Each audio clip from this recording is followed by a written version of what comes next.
नमस्कार, news editor doctor Sarvesh Kumar Suyas. आज की सिटी हलचल में आपका स्वागत है। चंद्रशेखर आजाद कृषि एवं प्रौद्योगिकी विश्वविद्यालय कानपुर के ऑडिटोरियम हॉल कैलाश भवन में आज कुलाधिपति एवं राज्यपाल आनंदीबेन पटेल के अध्यक्षता में 22वें दीक्षांत समारोह कार्यक्रम का आयोजन हुआ। इस अवसर पर मेधावियों को 57 पदक दिए गए। कुल 643 छात्र छात्राओं को उपाधियां प्रदान की गईं। उपाधियां और मेडल पाकर छात्र छात्राएं झूम उठे। पदक पाने के मामले में इस बार छात्रों को पीछे छोड़ते हुए छात्राओं ने बाजी मारी। 54.39% छात्राएं और 45.61% छात्रों को पदक मिले। राज्यपाल और कुलाधिपति श्रीमती आनंदीबेन पटेल, मुख्य अतिथि नीति आयोग के उपाध्यक्ष डॉक्टर राजीव कुमार, विशिष्ट अतिथि प्रदेश के कृषि शिक्षा एवं अनुसंधान राज्य मंत्री श्री लाखन सिंह राजपूत और विश्वविद्यालय के कुलपति डॉक्टर DR सिंह ने मेधावियों को पदक दिए। इस अवसर पर 14 छात्र छात्राओं को कुलाधिपति स्वर्ण पदक, 14 छात्र छात्राओं को विश्वविद्यालय रजत पदक, 14 छात्र छात्राओं को विश्वविद्यालय कांस्य पदक तथा 15 प्रायोजित स्वर्ण पदक दिए गए।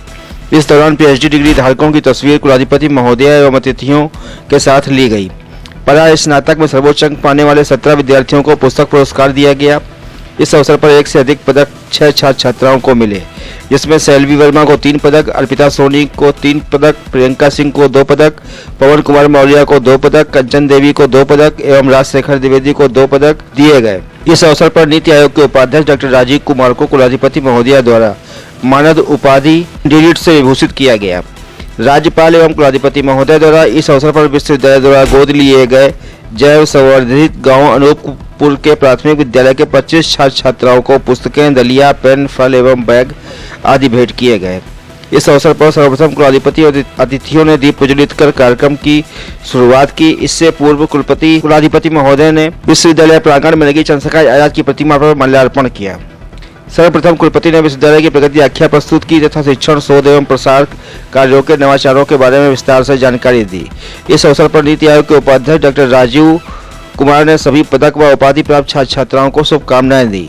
उन्होंने गुणवत्ता युक्त कृषि उत्पादक के लिए प्राकृतिक खेती पर बल दिया तथा कहा कि मृदा में जीवांश कार्बन बढ़ाने तथा कृषि लागत को कम करने के लिए प्राकृतिक खेती एक विकल्प है, जिससे किसानों की आय दोगुनी हो। विशिष्ट अतिथि कृषि शिक्षा एवं अनुसंधान मंत्री श्री लाखन सिंह राजपूत ने कहा कि वर्तमान में प्रदेश में 576 कृषि उत्पादन संगठन कार्यरत हैं, जिसे और बढ़ाया जा रहा है, जो लघु एवं सीमांत किसानों की आय बढ़ाने में मील का पत्थर साबित होंगे। इस अवसर पर कुलाधिपति एवं राज्यपाल श्रीमती आनंदीबेन पटेल ने सभी उपाधि धारकों को बधाई एवं शुभकामनाएं दी। इस अवसर पर उन्होंने कहा कि 57 पदकों में 31 पदक छात्राओं द्वारा प्राप्त किए गए हैं, जो महिला सशक्तिकरण का उदाहरण है। उन्होंने कहा कि उच्च शिक्षा के प्रति नारी शक्ति का रुझान तेजी से बढ़ रहा है तथा प्रायोजित रजत पदकों में से 8 पदक छात्राओं द्वारा प्राप्त किए गए हैं। इस अवसर पर उन्होंने कहा कि आज विश्व जल दिवस है तथा सभी लोगों को जल संरक्षण के लिए संकल्प लेना होगा। इस मौके पर उन्होंने विश्वविद्यालय के वैज्ञानिकों द्वारा लिखी पाठ्य पुस्तकों का विमोचन भी किया। कार्यक्रम का संचालन डॉक्टर नौशाद खान एवं डॉक्टर श्वेता यादव ने संयुक्त रूप से किया। इस अवसर पर कुल सचिव डॉक्टर सर्वेंद्र कुमार, सभी अधिष्ठातागण, निदेशकगण, विभागाध्यक्ष और सभी संकाय सदस्य उपस्थित रहे। छत्रपति साहू जी महाराज विश्वविद्यालय कानपुर में 35वां दीक्षांत समारोह आज मनाया गया। इस कार्यक्रम की अध्यक्षता माननीय कुलाधिपति एवं राज्यपाल उत्तर प्रदेश श्रीमती आनंदीबेन पटेल द्वारा की गई। दीक्षांत समारोह के मुख्य अतिथि माननीय उप मुख्यमंत्री एवं उच्च शिक्षा मंत्री प्रोफेसर दिनेश शर्मा रहे। कार्यक्रम के विशिष्ट अतिथि डॉक्टर रविकांत, निदेशक एम्स ऋषिकेश एवं उच्च शिक्षा राज्य मंत्री माननीय नीलिमा कटियार रहीं। इस दीक्षांत समारोह में परिसर के पाठ्यक्रमों के 1487 छात्र छात्राओं को उपाधि प्रदान की गई, जिसमें 766 छात्र, 721 छात्राएं एवं PhD के 31 शोधार्थी सम्मिलित हुए।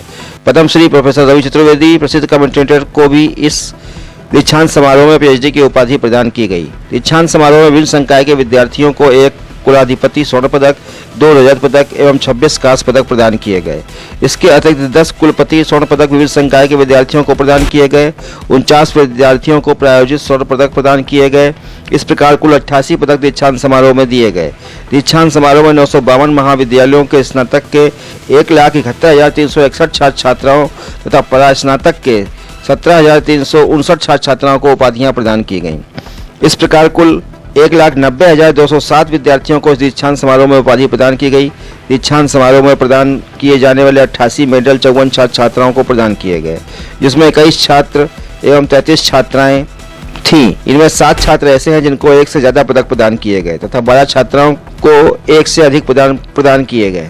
अपने कार्यकाल में अभी तक BA, MSc, MSc एग्रीकल्चर एवं BSc एग्रीकल्चर के लगभग 1,00,000 50,000 से अधिक छात्र छात्राओं के परीक्षा परिणाम घोषित किए जा चुके हैं। इस मौके पर कार्यक्रम की अध्यक्षता करते हुए महामहिम राज्यपाल श्रीमती आनंदीबेन पटेल ने कहा कि शिक्षा प्राप्त करना एक साधना होती है, मात्र प्रमाण पत्र हासिल करना साधना नहीं है। शिक्षा ऐसी प्राप्त करें जिससे भविष्य में दूसरे लोगों को भी फायदा हो। शिक्षा ग्रहण करने के लिए उम्र बाधित नहीं होनी चाहिए। उन्होंने कहा कि अगर 12 साल की उम्र का बच्चा हाई स्कूल पास करने की क्षमता रखता है तो उसकी योग्यता और शिक्षा पर कोई प्रतिबंध नहीं होना चाहिए। उन्होंने कहा कि पद्म सम्मान से विभूषित महानुभावों की ऊपर पुस्तकें लिखी जानी चाहिए ताकि विद्यार्थी ये जान सकें कि ये महानुभाव कैसे इस जगह तक पहुंचे। उन्होंने कहा कि बच्चों को पर्यावरण के बारे में बताना चाहिए। उन्होंने कहा कि प्राथमिक शिक्षा व आंगनबाड़ी केंद्रों पर सबसे ज़्यादा ध्यान देने की जरूरत है। बच्चों को शुरुआती संस्कार ज्ञान यहीं से मिलता है। कक्षा 1 में 8वीं पास करने वाले बच्चे को 9वीं कक्षा में पढ़ाना हेतु प्रेरित करें। उन्होंने कहा कि प्रत्येक व्यक्ति संकल्प ले कि इस उद्देश्य से एक भी बच्चा ड्रॉप आउट न होने पाए। उन्होंने कहा कि सरकार हर घर गांव में नहीं जा सकती। समाज को शिक्षित करने व देश को आगे बढ़ाने में सभी को आगे आना होगा। उन्होंने कहा कि सरकार की मंशा है कि गरीब घर के बच्चे अच्छी तरीके से पढ़ें। मुख्य अतिथि माननीय उप मुख्यमंत्री उच्च शिक्षा मंत्री उत्तर प्रदेश सरकार दिनेश शर्मा ने कहा कि आज गर्व का दिन है। उपाधि धारक अपने शिक्षा के माध्यम से जो कुछ सीखते हैं उसे समाज को देने के लिए सदैव तत्पर रहे। उन्होंने कहा कि विश्वविद्यालय ने अध्ययन व शिक्षा के क्षेत्र में रिकॉर्ड कायम किया है। उन्होंने छात्रों से कहा कि उन्हें जो शिक्षा मिली है यह समाज को समर्पित करने का अवसर है। इस विश्वविद्यालय में माननीय अटल जी, माननीय राष्ट्रपति जी के अलावा अन्य महानुभावों ने भी शिक्षा प्राप्त की है। उन्होंने 83 वर्ष की अवस्था में PhD की उपाधि ग्रहण करने वाले श्री रवि चतुर्वेदी की प्रशंसा की। उन्होंने कहा कि कुछ भी लक्ष्य कठिन नहीं होता। सभी छात्रों को रवि चतुर्वेदी से प्रेरणा लेनी चाहिए, जो अपने आप में एक अनूठा उदाहरण है। उन्होंने कहा कि सरकार पूरे प्रदेश में पार्ट टाइम PhD की व्यवस्था भी कर रही है ताकि शोध के लिए किसी को भटकना न पड़े। उन्होंने कहा कि डिग्री कॉलेजों में भी शोध किस प्रकार उच्च श्रेणी का हो, उत्तर प्रदेश सरकार बहुत जल्द नियम बनाने वाली है। उन्होंने कहा कि सभी डिग्री कॉलेजों विश्वविद्यालयों में नकल विहीन परीक्षाएं होनी चाहिए।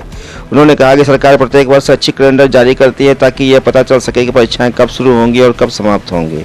उन्होंने कहा कि कोरोना काल में भी ऑनलाइन टीचिंग को बढ़ावा दिया गया है। उन्होंने कहा कि माननीय मुख्यमंत्री कुशल नेतृत्व में विद्यार्थियों को अभ्युदय योजना के अंतर्गत निःशुल्क कोचिंग की व्यवस्था की गई है। नई शिक्षा नीति के तहत क्रेडिट डाटा भी तैयार किया जाएगा। उन्होंने कहा कि विगत 15 वर्षों में डिग्री कॉलेजों की स्थापना न के बराबर हुई थी। डिग्री कॉलेजों का निर्माण कहीं आधे अधूरे थे, उनको भी पूरा करने का काम किया गया। वर्तमान में अलग अलग विषयों पर विश्वविद्यालय स्थापित किए जा रहे हैं। आने वाले समय में शिक्षा के क्षेत्र में अभूतपूर्व कार्य देखने को मिलेंगे। कुलपति प्रोफेसर DR सिंह ने बताया कि उत्तर प्रदेश राज्य विश्वविद्यालय अधिनियम 1973 के अधीन छत्रपति साहू जी महाराज विश्वविद्यालय स्थापित है। विश्वविद्यालय द्वारा उच्च शिक्षा के मानकों का पालन किया जा रहा है। ऑनलाइन कक्षाएं, ऑनलाइन प्रवेश प्रक्रिया, ऑनलाइन एप्लीकेशन की प्रक्रिया तथा मौखिक प्रमाण पत्रों को निर्गत करने की प्रक्रिया अपनाई जा रही है। उन्होंने बताया कि सेंटर ऑफ एक्सीलेंस योजना हेतु 3 लाख के कार्य कराए गए हैं। इसके अलावा विश्वविद्यालय के साथ पाठ्यक्रमों के लिए 38 शैक्षिक पदों का सृजन किया गया है। कार्यक्रम में विशिष्ट अतिथि के रूप में श्रीमती नीलिमा कटियार, राज्य मंत्री उच्च शिक्षा विज्ञान एवं प्रौद्योगिकी एवं प्रोफेसर रविकांत, पद्मश्री निदेशक अखिल भारतीय आयुर्विज्ञान संस्थान ऋषिकेश उत्तराखंड, MLC अरुण पाठक, विधायक सलील बिश्नोई, विधायक सुरेंद्र मैथानी, विधायक महेश त्रिवेदी आदि गणमान्य नागरिक उपस्थित थे। इस मौके पर फाइन आर्ट्स के छात्राओं द्वारा कन्या सुमंगल योजना की आकर्षक रंगोली बनाई गई थी।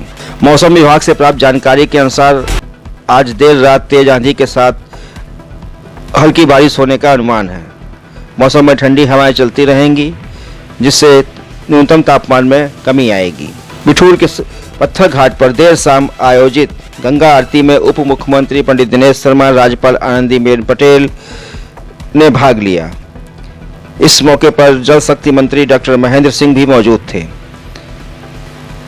विधायक अभिजीत सिंह सांगा, मंडलायुक्त डॉक्टर राजशेखर, उच्च शिक्षा मंत्री नीलिमा कटियार, विधायक अरुण पाठक, विधायक सुरेंद्र मैथानी, विधायक भगवती प्रसाद सागर, विधायक महेश त्रिवेदी, विधायक उपेंद्र पासवान, ADG भानु भास्कर, IG मोहित अग्रवाल, नगर आयुक्त Akshay Tripathi, DIG doctor Pratendra Singh, CDO doctor Mahendra Kumar आदि ने इस मौके पर हर हर गंगे नमामि गंगे पर आधारित लाइट एंड साउंड शो के अद्भुत कार्यक्रम का आनंद उठाया। इस मौके पर दिल्ली के कलाकारों द्वारा महिषासुर मर्दिनी तथा बिठूर के गौरवशाली इतिहास पर स्वतंत्रता आंदोलन की नृत्य नाटिका का मंचन किया गया। इस मौके पर गंगा सभा के अध्यक्ष सुदीन द्विवेदी ने पुरोहितों के साथ उप मुख्यमंत्री दिनेश शर्मा को शाल ओढ़ाकर व स्मृति चिन्ह देकर सम्मानित भी किया। इसके बाद सभी लोगों ने सामूहिक रूप से गंगा आरती की, जिसमें बड़ी संख्या में स्थानीय पुरोहित व क्षेत्र की जनता ने भाग लिया। कानपुर के दक्षिण में आज दोपहर यातायात का कोई सिपाही न होने के कारण सचान चौराहे पर 1 घंटे तक भारी जाम लगा रहा। कानपुर में आज 21 कोरोना पॉजिटिव केस पाए गए। अब केवल जनपद में 148 एक्टिव केस बचे हैं। आज की सिटी हलचल में बस इतना ही। कल फिर मिलते हैं। धन्यवाद। नमस्कार।